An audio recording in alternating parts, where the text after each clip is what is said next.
नमस्कार। Astro park में आपका स्वागत है। आपकी सेवा में उपस्थित हूँ स्वामी आत्मविश्वास महेश चंद्र पुरोहित। प्रिय दर्शकों, आज हम एक विशेष विषय पर चर्चा करने जा रहे हैं। जो नए दर्शक पहली बार इस चैनल से जुड़े हैं वो कृपया इस चैनल को सब्सक्राइब कर दें, घंटी के बटन को भी दबा दें, जिससे आपके पास आने वाले वीडियो की सूचना मिल सके। इस वीडियो को पूरा देखें। हम बात करने जा रहे हैं उच्छिष्ट गणपति साधना के बारे में। यह साधना कैसे होती है और कब होती है तथा इस साधना का क्या फल मिलता है, इसके काम में प्रयोग करने से क्या फल प्राप्त होता है, इस पर आज विचार करेंगे। तो आइए प्रारंभ करते हैं। उच्छिष्ट गणपति का प्रयोग सरल प्रयोग है और इसकी साधना में शुचि अशुचि का ध्यान रखने की आवश्यकता नहीं होती है, अर्थात शुद्धि अशुद्धि का ध्यान रखने की आवश्यकता नहीं होती है। और यह जो मंत्र है वो शीघ्र ही फलदायी होता है और यह अक्षय भंडार दे देता है। कहा जाता है कि प्राचीन समय में यति जाति के साधक उच्छिष्ट गणपति या उच्छिष्ट चांडालिनी अर्थात मातंगी देवी की साधना करते थे और सिद्धि प्राप्त करके थोड़े से भोजन या प्रसाद से पूरे नगर ग्राम आदि का भंडारा कर देते थे। इसकी साधना करते समय मुंह उच्छिष्ट होना चाहिए, अर्थात जूठा होना चाहिए, जूठा मुंह। मुंह में सुपारी, बताशा, लौंग, इलायची, तांबुल, गुड़ आदि कुछ भी हो मुंह में होना चाहिए। जूठे मुंह से यह साधना होती है और अलग अलग कामनाओं के लिए अलग अलग पदार्थ काम्य प्रयोग के लिए भी बताए गए हैं। तो साधना करने के लिए बताया गया है कि लौंग इलायची वशीकरण के लिए होता है, सुपारी शुभ फल प्राप्ति के लिए और वशीकरण के लिए, दोनों के लिए होती है। मुंह में रखने का पदार्थ जो है अन्न वृद्धि, अन्न के भंडार की कामना करने वाले के लिए गुड़ बताया गया है और सभी प्रकार की सिद्धियों को प्राप्त करने के लिए तांबूल बताया गया है। किसी पर यदि कोई अभिचार प्रयोग हुआ हो, तंत्र मंत्र का प्रयोग हुआ हो, तामसी कृत्या का प्रयोग हुआ हो, तो उच्छिष्ट गणपति की साधना उस प्रयोगकर्ता यानी शत्रु की क्रियाओं को नष्ट कर देता है और साधक की रक्षा होती है। ये जो मंत्र है, इस मंत्र का कंकोल ऋषि है, विराट छंद है, उच्छिष्ट गणपति इसका देवता है। मंत्र के जो है 2 अक्षरों तथा पूरे मंत्र से पंचांग न्यास किया जाता है। उसके बाद में गणपति का ध्यान किया जाता है। मंत्र यह है, हस्ती पिशाची लिखे स्वाहा। हस्ती पिशाची लिखे स्वाहा। वैसे तो उच्छिष्ट गणपति के कई मंत्र हैं। इसी मंत्र में ओम लगाने से एक मंत्र होता है, और भी कई प्रकार के मंत्र हैं, परंतु आज हम इसी मंत्र की यहां चर्चा कर रहे हैं। हस्ती पिशाची लिखे स्वाहा। सबसे पहले विनियोग किया जाता है, अर्थात जल छोड़ा जाता है। यह मंत्र बोलकर अस्य उच्छिष्ट गणपति मंत्रस्य कंकोल ऋषि विराट छंद उच्छिष्ट गणपतिर देवता सर्व अभीष्ट सिद्धये जपे विनियोग है। और फिर अंगन्यास किया जाता है, पंचांग न्यास। उसके अंदर ऐसे अलग अलग अंगों में हाथ लगाकर इन मंत्र देवताओं की स्थापना, मंत्र अक्षरों की स्थापना की जाती है। जैसे हृदय में हाथ लगाते हुए ओम हस्ती हृदयाय नमः, शीर में हाथ लगाते हुए यहां पर ओम पिशाची शिरसे स्वाहा, शिखा में लगाते हुए ओम लिखे शिखाये वसट, और दोनों कंधों पर ऐसे हाथ लगाते हुए स्वाहा कवचाय हुम, और फिर इस तरह हाथ घुमा करके ऐसे हथेली पर 2 उंगलियां ऐसे मारने पर ओम हस्ती पिशाची लिखे स्वाहा अस्त्राय फट, इस तरह से न्यास करें।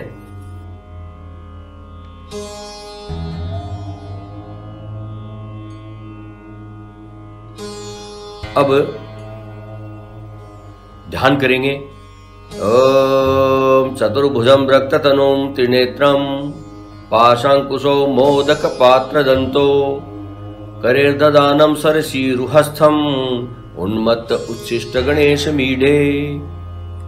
अर्थात 4 भुजा वाले रक्त वर्ण 3 नेत्र वाले कमल दल पर विराजमान, दाहिने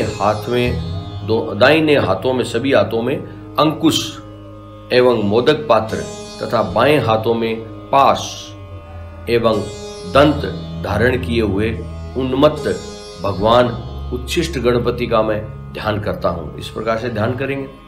प्रिय दर्शकों, इसकी जो पुरस्चरण विधि है वो 1 लाख मंत्र जप बताई गई है। 1 लाख मंत्र जप करने से पुरस्चरण हो जाता है। जप पूरे हो जाने पर दशांश हवन किया जाता है। शाकल्य से, तिल से दशांश 10वां हिस्सा 10% मंत्रों से हवन किया जाता है।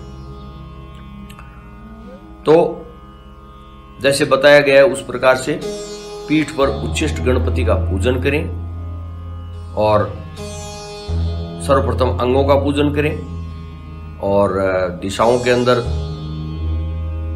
ब्राह्मी आदि मातृकाओं का पूजन करें।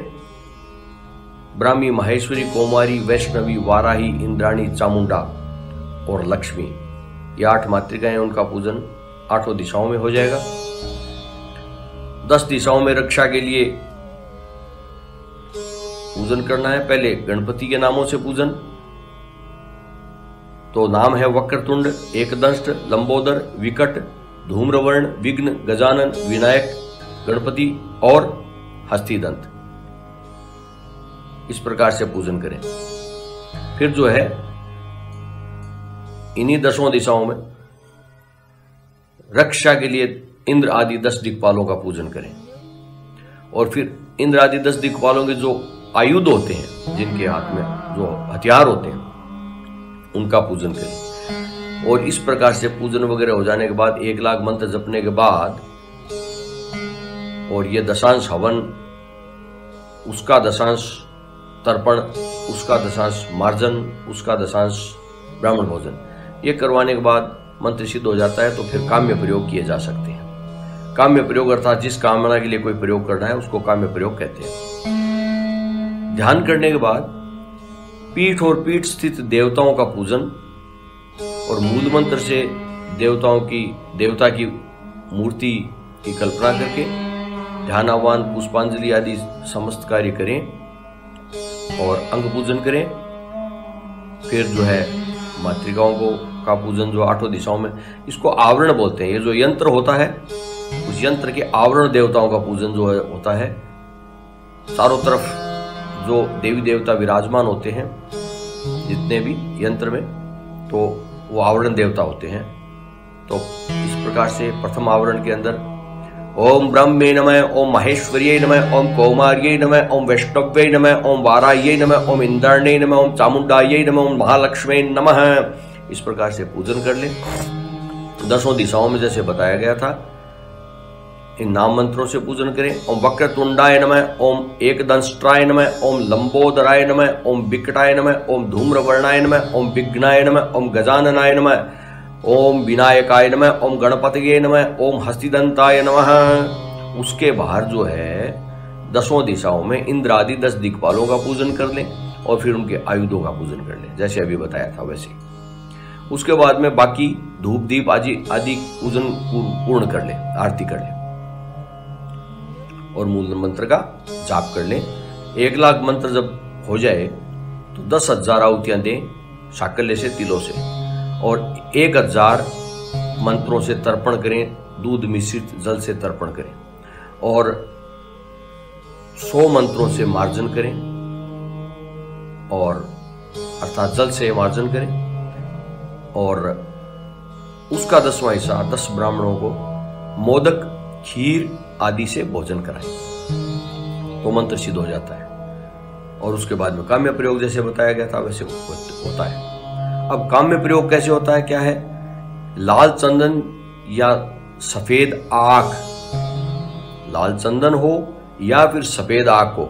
सफेद आक का जो पौधा होता है उसकी जो जड़ होती है उसकी जड़ की मूर्ति बनती है अंगूठे जितनी बड़ी। उसका भी विधान है कि पहले पुष्य नक्षत्र में सफेद आग को निमंत्रण देकर आना पड़ता है, उसके अगले महीने में जो फिर पुष्य नक्षत्र आता है तब वो जड़ लानी पड़ती है, उसकी मूर्ति बनानी पड़ती है। और मूर्ति भी अच्छे भाग्य वाले और जिसका समय अच्छा चल रहा हो उस कारीगर से बनवाएं, ये भी विधान है। तो सुंदर प्रतिमा बना के और उसकी प्राण प्रतिष्ठा विधिवत करने के बाद उसको मधु से अर्थात शहद से स्नान कराए और कृष्ण पक्ष की चतुर्दशी से शुक्ल पक्ष की चतुर्दशी तक प्रतिदिन गुड़ एवं खीर निवेदित करें, इनका भोग लगाएं और एकांत में उच्छिष्ट मुख अर्थात जूठे मुंह होकर वस्त्र रहित होकर मैं स्वयं गणेश हूं इस भावना के साथ घी एवं तिल से एक होकर 1000 आहुतियां देनी चाहिए। इस प्रयोग के प्रभाव से राजकुल में उत्पन्न या कोई अन्य कुल में उत्पन्न व्यक्ति भी 15 दिन के अंदर राज्य प्राप्त कर लेता है। अर्थात यदि कोई चुनाव वगैरह है या कोई पद घोषित होने वाले हैं तो 15 दिन के अंदर राज्य प्राप्त कर लेता है। इसी प्रकार कुम्हार की मिट्टी की प्रतिमा का पूजन करना राज्यदायक होता है।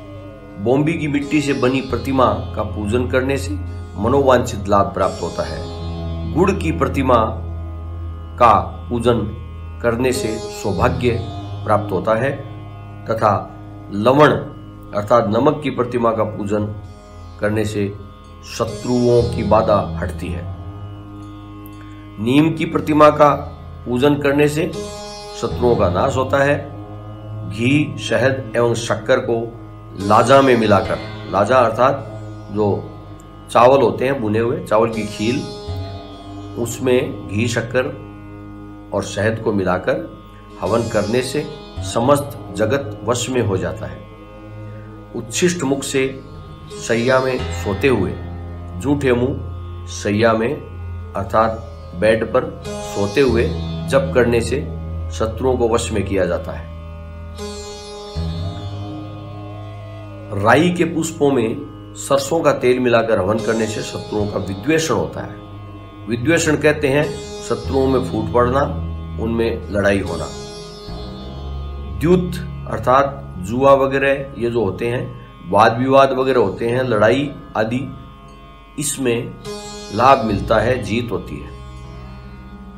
इस मंत्र के प्रभाव से कुबेर जी भी निधियों के स्वामी बन गए थे और विभीषण ने राज्य प्राप्त किया था। लाल वस्त्र पहनकर या लाल अंगराग लगाकर मतलब लाल अंगोछा रखते हुए, पान खाते हुए जप करने चाहिए। गणेश जी को निवेदित लड्डू खाते हुए भी जप किए जा सकते हैं। गणेश जी के लड्डू का प्रसाद लगाकर वो खाते हुए भी जप किए जा सकते हैं। उसके बाद में बलि देते हैं, मांस, फल या पान आदि किसी वस्तु की बलि देते हैं, उड़द आदि की बलि देते हैं। बलि का जो मंत्र है वो 19 अक्षर का मंत्र बताया गया है। गंग हम क्लों ग्लों उच्छिष्ट गणेशाय महायक्षयाय बलिहि। गंग हम क्लों ग्लों उच्छिष्ट गणेशाय महायक्षायायम बलिहि। इस प्रकार से बलि इस मंत्र से दें। उसके बाद में कवच पाठ भी करना चाहिए। तो इस प्रकार से जो साधक उच्छिष्ट गणपति की साधना करते हैं उनको रिद्धि सिद्धि, धन धान्य, राज्य ये सब प्राप्त होता है, अनेक मनोकामनाएं पूर्ण होती है। यह सरल साधना है, इसके अंदर शुद्धता अशुद्धता का कोई ध्यान रखने की आवश्यकता नहीं है। यह उच्छिष्ट मोह ही होता है। इसलिए कभी भी इस मंत्र को जपते रहें, किसी भी अवस्था में जपते रहें और बताई गई विधियों से काम्य प्रयोग आदि करें। गुरु के मार्गदर्शन में करें तो हानि नहीं होगी, हानि तो वैसे भी नहीं होती, परंतु गुरु के मार्गदर्शन में साधना अच्छी तरह से संपन्न हो सकती है। और इस वीडियो में बताई गई जितनी भी कामनाएं आदि हैं या जितने भी प्रयोग आदि हैं, उनका कोई ये नहीं है कि आपको सीधा फल ही मिल जाएगा। ये आप पर निर्भर है, आपकी स्पिरिचुअलिटी पर निर्भर है, आपकी साधना के करने के तरीके पर निर्भर है और गुरु के मार्गदर्शन पर निर्भर है। तब कहीं सिद्धि मिल सकती है, लेकिन कठिन नहीं है। और यह नहीं है कि आपको इससे सिद्धि मिल ही जाएगी, क्योंकि आपका स्तर क्या है साधना में वो देखना पड़ेगा।